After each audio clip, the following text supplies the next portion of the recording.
Глава Ингушетии Юнусбек Евкуров накануне принял участие в переговорах президента России Владимира Путина с эмиром государства Катар Тамимом бен Хамадом Аль Тани, прошедших в формате рабочего обеда.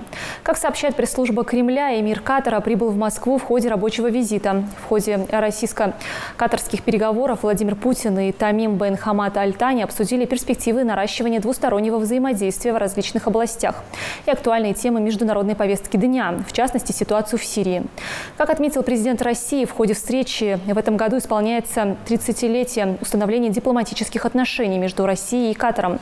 За прошлый год подрос товарооборот, но он, правда, в абсолютных величинах пока не соответствует нашим возможностям.